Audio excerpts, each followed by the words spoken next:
नमस्कार। भारतीय जनता पार्टी इन दिनों अपने सभी केंद्रीय मंत्रियों, केंद्रीय पदाधिकारियों और सांसदों को अपने राज्य और क्षेत्रों में प्रवास के लिए कह रही है ताकि 2024 की तैयारी की जा सके। इसी कड़ी में हाल फिलहाल में जो अब तक राजनीतिक कार्यक्रमों से दूर रहे विदेश मंत्री एस जयशंकर केरला की यात्रा पर थे और अब वित्त मंत्री निर्मला सीतारमण तेलंगाना की यात्रा पर। एस जयशंकर और निर्मला सीतारमण अब तक राजनीतिक गतिविधियों से थोड़ा दूर ही रहते थे, लेकिन निर्मला सीतारमण और एस जयशंकर दोनों साउथ से आते हैं, इसलिए दक्षिण भारत पर जिस प्रकार से भारतीय जनता पार्टी की नज़र है उसी मद्देनज़र निर्मला सीतारमण को तेलंगाना भेजा गया। तेलंगाना यात्रा के दौरान वो जोराबाद लोकसभा सीट में रात्रि प्रवास की बासनवाड़ा एरिया में। बासनवाड़ा एरिया कामारेड्डी डिस्ट्रिक्ट में आता है और कामारेड्डी डिस्ट्रिक्ट के इस समय डिस्ट्रिक्ट मजिस्ट्रेट जितेश पाटिल हैं।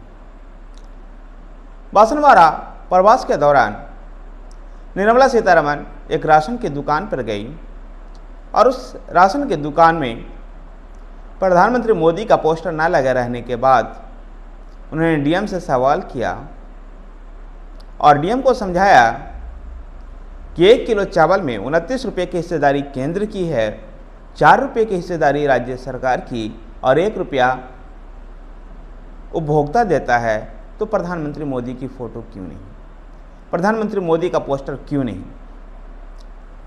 उनके इस बयान के बाद तेलंगाना में राजनीतिक भूचाल आ गया है।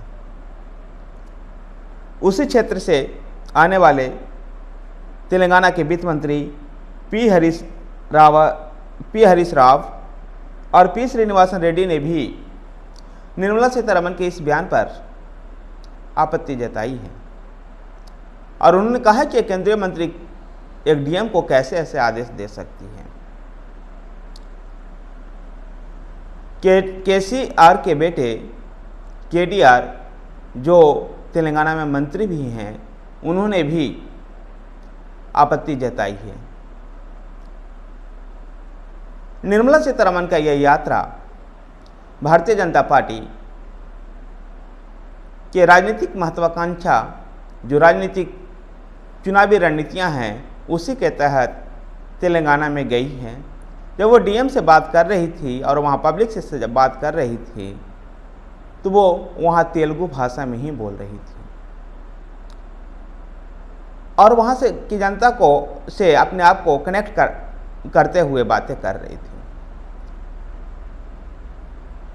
भारतीय जनता पार्टी को ऐसा भरोसा है कि जिस प्रकार से वो पश्चिम बंगाल विधानसभा के चुनाव में हलचल मचाई थी और 75 सीटें जीतने में कामयाब रही थी, तेलंगाना में भी उसी प्रकार से कुछ राजनीतिक सफलताएं हासिल करना चाहती है और आगामी वर्ष में तेलंगाना में विधानसभा का चुनाव है। इसी के मद्देनज़र केंद्रीय मंत्रियों का लगातार दौरा ऐसे क्षेत्रों में हो रहा है। धन्यवाद साथियों।